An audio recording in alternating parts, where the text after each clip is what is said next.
Esta Casa Blanca es una máquina de corrupción a tiempo completo y tenemos el último ejemplo de ello ocurrido temprano el lunes por la mañana, probablemente antes de que siquiera llegaras al trabajo.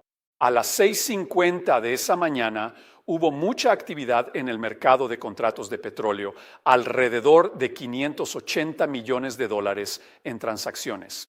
Ese tipo de volumen nunca ocurre un lunes a las 6:50 de la mañana, pero estaba ocurriendo por una razón.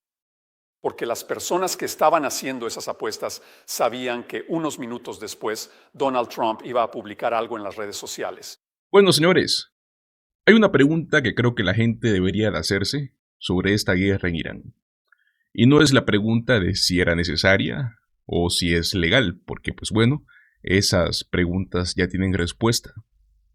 La pregunta que creo que hay que hacerse con esta administración trumpista es ¿quién se está haciendo rico con todo esto?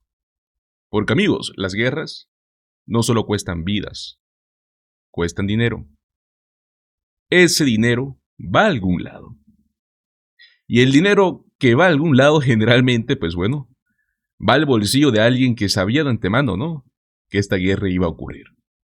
Alguien con información privilegiada. Y pues justamente el día de hoy el Finance Times publicó un reporte que responde esa pregunta de alguna manera, ¿no?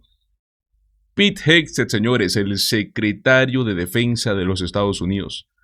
El hombre que según el propio Trump fue el primero en decir hagamos esto cuando se decidió atacar Irán. Ese hombre, amigos, intentó invertir millones de dólares en fondos de defensa. Y todo esto justo antes de que comenzara la guerra que él mismo ayudó a planear. Eso, amigos, por cierto, tiene un nombre, y eso es insider trading. Comercio con información privilegiada. Y amigos, eso es un crimen federal. Pero bueno, antes de que entremos a los detalles de este caso de Pete Hegseth y de cómo los demócratas están revelando esto y están acusando a Pete Hegseth, quiero que veamos algo que ya está siendo documentado y el congresista demócrata Chris Murphy justamente ya lo había señalado antes de que haya aparecido este reporte del Financial Times. Así que escuchemos lo que dijo. Esta Casa Blanca es una máquina de corrupción a tiempo completo y tenemos el último ejemplo de ello ocurrido temprano el lunes por la mañana, probablemente antes de que siquiera llegaras al trabajo. A las 6:50 de esa mañana hubo mucha actividad en el mercado de contratos de petróleo, alrededor de $580 millones en transacciones. Ese tipo de volumen nunca ocurre un lunes a las 6:50 de la mañana, pero estaba ocurriendo por una razón. Porque las personas que estaban haciendo esas apuestas sabían que unos minutos después Donald Trump iba a publicar algo en las redes sociales. Lo que publicó esencialmente fue un anuncio de que iba a posponer los ataques a la infraestructura energética de Irán y que iba a invertir en negociaciones de paz. Y el resultado de eso fue que el precio del petróleo, que se había puesto realmente alto, bajó de manera precipitada. Y si habías apostado de la manera correcta a las 6:50, ganaste mucho dinero un par de horas después. Y por supuesto, sabemos exactamente lo que pasó. Las personas que hicieron esas apuestas a las 6:50 o eran miembros de la familia de Trump, o eran personas que trabajaban en la Casa Blanca, o tal vez simplemente eran operadores que recibieron una llamada de su amigo en la Casa Blanca. Oye, Donald Trump está a punto de publicar esto en línea. Haz tus apuestas, puedes ganar mucho dinero. Esto es corrupción. Esto es una corrupción realmente asombrosa. Hay un montón de millonarios y multimillonarios en este país que están ganando dinero gracias a su información privilegiada, su acceso a lo que el presidente Trump va a hacer o va a decir. Tú como persona común no tienes acceso a esa información, así que no puedes hacer esas operaciones. Tú no puedes beneficiarte de tu conexión con la administración Trump. Pero por eso no estamos bromeando cuando te decimos que esta Casa Blanca es una máquina de corrupción a tiempo completo, porque cada semana, casi todos los días, sucede algo como esto. El lunes por la mañana acabas de ver el ejemplo más reciente. Ok, señores, El comercio con información privilegiada, el insider trading. Yo creo que ha sido uno de los temas más vistos en las decisiones políticas de este gobierno, ¿cierto? Y hay una razón que va mucho más allá de simplemente codicia individual. La razón, amigos, es que en este gobierno trumpista, la información privilegiada fluye libremente a diario, porque no existe rendición de cuentas, no hay consecuencias. No tenemos a nadie en la cima que se preocupe porque las cosas se hagan correctamente, ¿no? Porque el hombre en la cima, pues bueno, está en declive cognitivo, no está realmente a cargo de nada. Cuando el presidente, amigos, es efectivamente el primero que hace esto, cuando las decisiones reales la toman personas alrededor de este tipo, personas que tienen acceso a información privilegiada que puede valer millones y millones de dólares en los mercados, ocurren estas cosas. Pues bueno, esa es la lógica, ¿no?, que está detrás de lo que Pete Hegseth ha intentado hacer. Y es la misma lógica que está detrás de los movimientos extraños en los mercados de predicción, en los mercados financieros. Pero bueno, vamos a los hechos concretos del caso de Pete Hegseth, porque los detalles, amigos, son tan escandalosos que creo que hay que verlo con precisión. Según el Financial Times, citó a 3 personas familiarizadas con el incidente. En las semanas previas al ataque inicial del 28 de febrero en contra de Irán, el broker financiero de Pete Hegseth hizo consultas sobre una inversión de varios millones de dólares en el BlackRock Industria Defensa. Un fondo cotizado en la bolsa de BlackRock que fue lanzado en mayo del año 2025, ¿no? Y bueno, pues que en teoría y fácilmente de explicar, simplemente invierten en empresas globales de defensa. Así de simple, ¿no? En otras palabras, que el corredor de inversiones de Pete Hegseth intentó meter millones de dólares en un fondo que estaba diseñado en específico para beneficiarse del aumento en gasto gubernamental en defensa.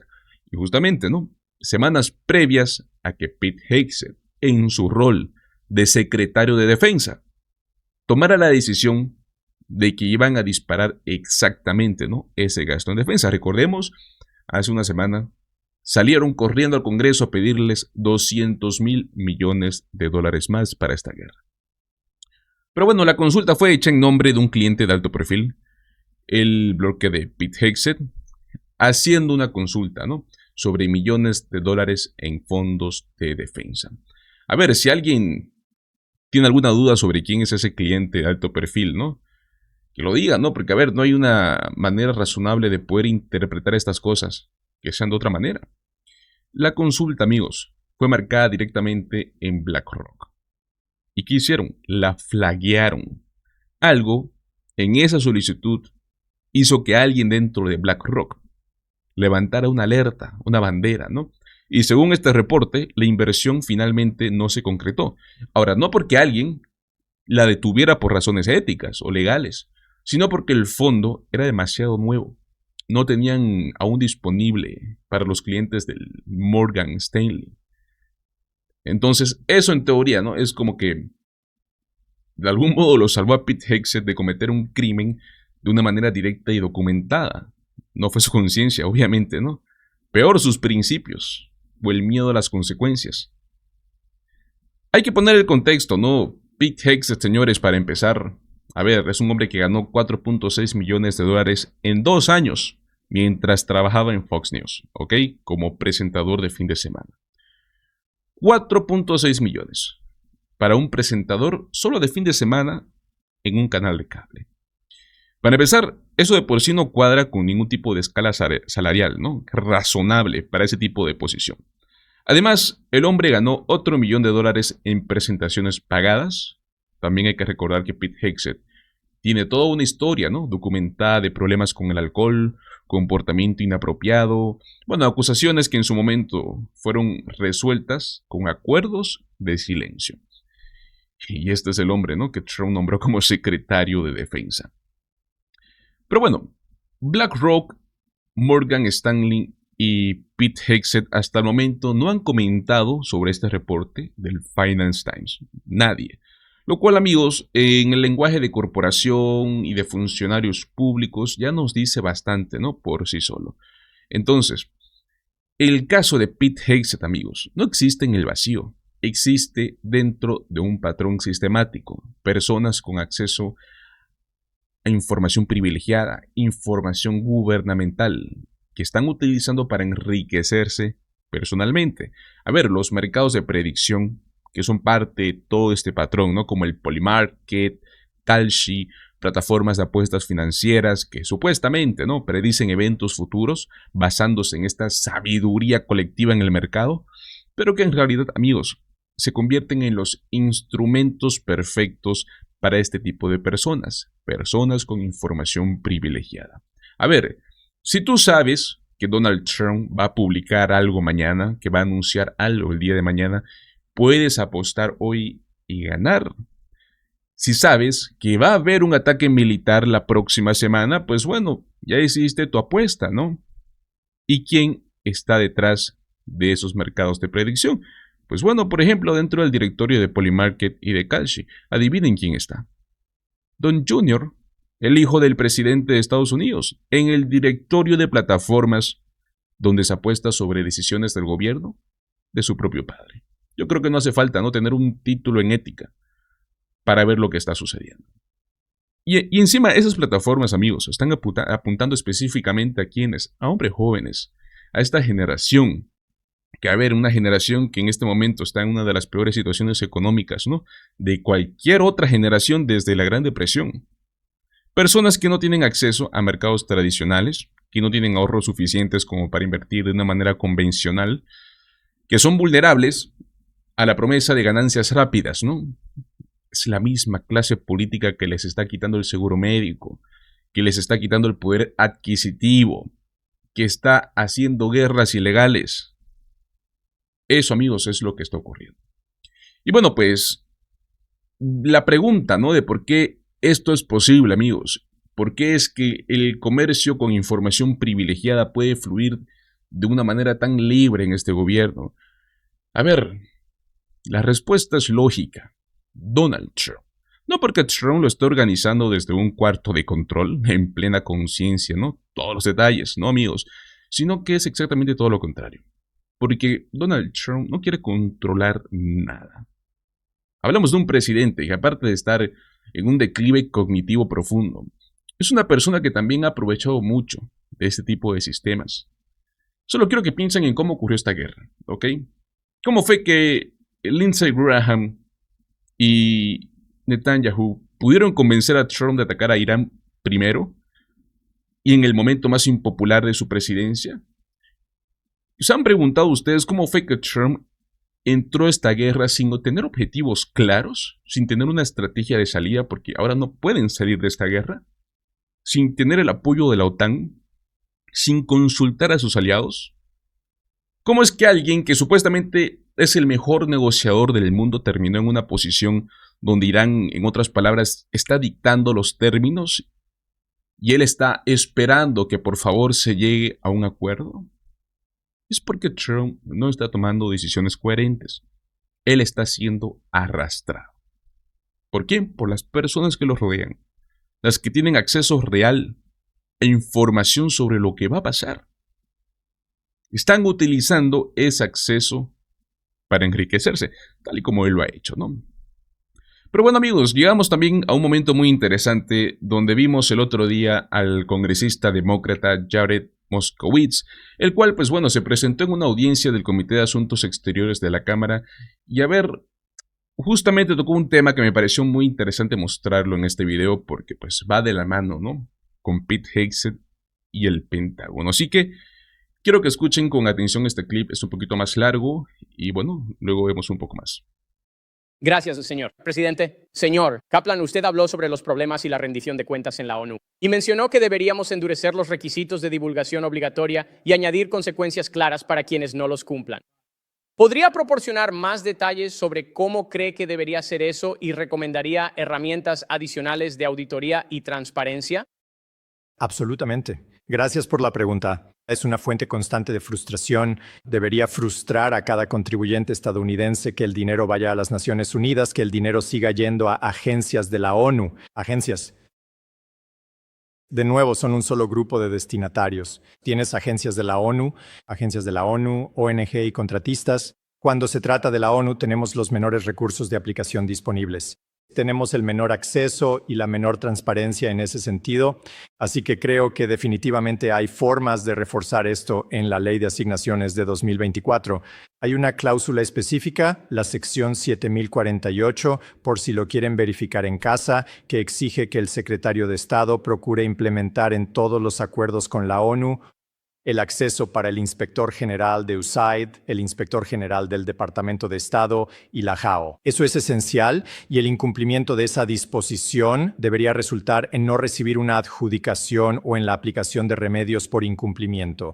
Lo aprecio y estoy de acuerdo. Quiero seguir esta lógica por un momento. Que porque hubo despilfarro, fraude y abuso en USAID, deberíamos eliminarla, ¿verdad? Ese era el argumento. Supongo que estará de acuerdo en que en un presupuesto de $7 billones probablemente podríamos encontrar, de hecho hemos encontrado, despilfarro, fraude y abuso en todos los departamentos, ¿cierto? Por eso existen los inspectores generales, para erradicarlo. Así es. Entonces, hay despilfarro, fraude y abuso en el Pentágono, ¿verdad? Correcto. Y hay despilfarro, fraude y abuso en el DHS. Sí. De hecho, acabamos de ver el otro día $200 millones, ¿verdad? Que se van a gastar en publicidad, ¿cierto? Eso me parece un despilfarro. Quiero decir, ¿se gastó más dinero en la última película de Jurassic Park o en una de las películas del Señor de los Anillos o en una de las de Harry Potter? Creo que la película de Barbie fue menos costosa. De hecho, creo que todas las películas, excepto una que fue nominada al Oscar, fueron menos costosas que lo que gastó Kristi Noem. Gastar $200 millones, Kristi Noem, y no ser nominada a un Oscar, creo que demuestra su sesgo liberal. Así que definitivamente hay despilfarro, ¿verdad? Pero nadie está hablando de deshacerse de esos lugares. Nadie está hablando de, ya sabes, solo porque estamos gastando, ya sabes, $9 millones en patas de cangrejo en el Pentágono, o $220 millones en muebles en el Pentágono, o, ya sabes, $100,000 por un piano Steinway en el Pentágono. Nadie habla de deshacerse del Pentágono solo porque haya despilfarro, fraude y abuso, ¿verdad? Eso sería irrazonable, señor Kaplan. ¿Estás de acuerdo? Absolutamente nadie está hablando ahora de eliminar esas agencias. ¿Verdad? Por supuesto, ¿no? Y ahí es donde está la desconexión aquí, ¿verdad? De alguna manera. Porque esta agencia, que no es diferente a todas las demás agencias, podríamos hablar de HUD, del Departamento de Agricultura, podemos repasarlas, ¿verdad? Hay despilfarro, fraude y abuso. Y por cierto, le debemos al pueblo estadounidense eliminar ese despilfarro, fraude y abuso. No hay excusa para eso, ¿de acuerdo? Se lo debemos a ellos. Pero en la búsqueda de eliminar el despilfarro, el fraude y el abuso, eso no significa que debamos deshacernos de toda una agencia. No, deberíamos eliminar el despilfarro, el fraude y el abuso de esas agencias, porque todas estas agencias todavía cumplen funciones importantes, obviamente. El Pentágono, no vamos a deshacernos del Pentágono, aunque no han podido aprobar una auditoría durante 8 años seguidos. Hay más de $2,5 billones. Déjame repetir eso. Más de $2,5 billones desaparecidos en el Pentágono. O sea, dinero real. ¿De acuerdo? Y nadie está hablando de deshacerse de él. Así que, ya sabes, esa es la función del problema que tengo. Mira, en el presupuesto de mi propia casa, ¿verdad? Te puedo decir, mis hijos definitivamente... Hay un montón de despilfarro en el presupuesto de mi familia por lo que a mis hijos les gusta gastar. ¿De acuerdo? Hay abuso. Por tantas cajas que llegan a casa a diario, mi esposa comete fraude. Pero el punto es que no voy a echar a esta gente, ¿verdad? ¿Qué voy a hacer? Voy a sentarlos en la mesa de la cocina y voy a decir, tenemos que gastar menos, ¿verdad? ¿En qué estamos gastando? No tuvimos esa conversación aquí con USAID. Nunca llegamos a decir, oye, mira, estos programas, elimínalos. Estas cosas, deshazte de ellas, ¿de acuerdo? De alguna manera, a todas las demás agencias se les da ese beneficio de la duda, ¿verdad? Le estamos dando ese beneficio de la duda al Pentágono. Quiero terminar con esto. Ahora que estas funciones van a pasar al Departamento de Estado, bien, señor. Kaplan, ¿cree usted que el Departamento de Estado tiene los recursos, el personal para hacer todo esto? La supervisión de subvenciones, ya sabe, la capacidad para manejar todo esto sin añadir más personal al Departamento de Estado. Permítame comenzar con esto, congresista Moskowitz. Le puedo asegurar que lo mismo usted.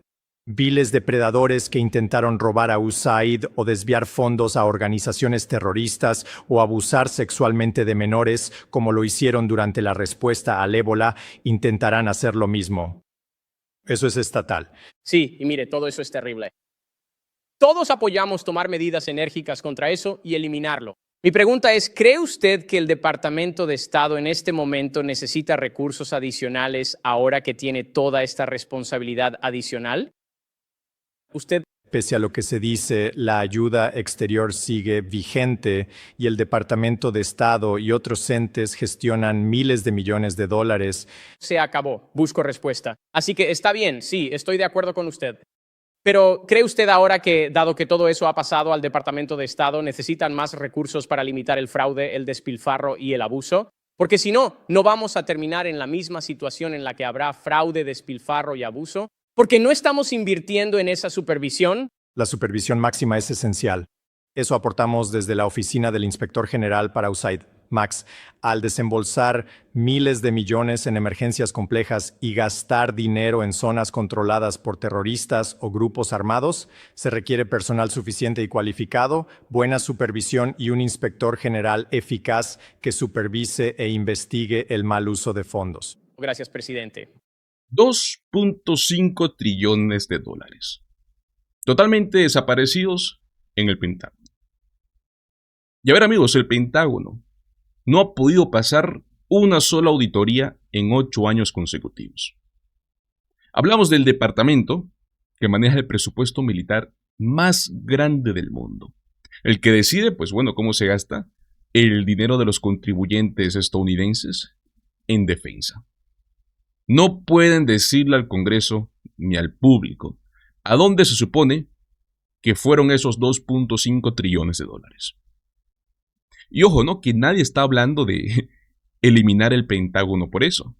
Nadie está diciendo que hay que cerrar el Departamento de Defensa porque tiene fraude o porque tiene desperdicio o abuso. Porque el Pentágono es intocable. Porque la industria militar es intocable. Porque los contratos de defensa alimentan a demasiadas personas poderosas. Para que alguien con poder real se pueda atrever a cuestionarlo seriamente, claro que no. Pero a ver, otros programas, el USAID, el que gestionaba programas de ayuda humanitaria, ¿no?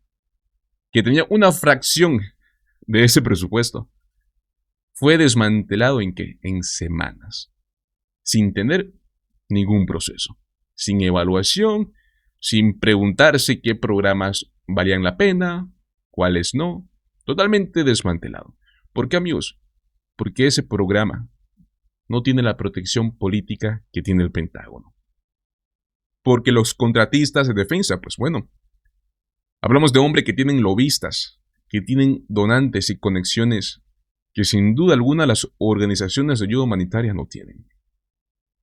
Y claro, ahora con esta guerra en Irán, que ya por cierto cuesta casi $1 trillón, con un Pentágono que no puede pasar una auditoría, con un secretario de defensa que intentó invertir millones de dólares en fondos de defensa semanas antes de aprobarse esta guerra, con mercados de predicción controlados por la familia de Donald Trump. ¿Alguien se va a sorprender realmente de que esto esté pasando? Y a ver, amigos, el costo humano, ¿no? De todo esto. Porque claro, detrás de cada millón que alguien como Pete Hegseth intentó ganar con esta guerra, hay personas reales que pagan el precio. 300 soldados estadounidenses heridos. 13 muertos, según información oficial. Una invasión terrestre inminente, que Israel, por cierto, ni va a participar con sus propias tropas. 300.000 personas a punto de perder su cobertura médica para pagar esa guerra. Jóvenes que están en la peor situación económica desde la Gran Depresión. Precios de la gasolina disparados. Una inflación que toca creo que a cada familia estadounidense. Todo eso para que Pete Hegseth pudiera intentar meter millones en un fondo de defensa que iba a dispararse con la guerra que él mismo estaba aprobando. para que alguien en este gobierno pudiera jugar en los mercados de predicción con información que el resto del país obviamente no va a tener. Y para que contratistas de defensa que aparecen en el BlackRock Industria de Defensa puedan reportar ganancias récords con este trimestre. Amigos, esto es lo que es la guerra. No se trata de seguridad nacional, no es sobre armas nucleares, no es sobre el estrecho de Hormuz, es sobre quién se hace más rico y quién paga la cuenta. Israel tiene un sistema de salud universal, ciudadanos que tienen cobertura médica garantizada, y Estados Unidos está a punto de quitar la cobertura a 300,000 personas para pagar esta guerra que Israel quería. ¿Quién lo diría, no? Eso es lo que está pasando. Pero bueno, amigos, ¿qué opinan ustedes sobre todo este tema? Como siempre, muchísimas gracias por acompañarme hasta el final de este video. No te olvides de apoyarme con tu like, compartir el video con tus amigos, en tus redes sociales, con tus familiares. Y no te olvides de suscribirte a nuestro canal en Desacuerdo TV. Activa la campanita de notificaciones. Nos vemos en el próximo video. Hasta luego.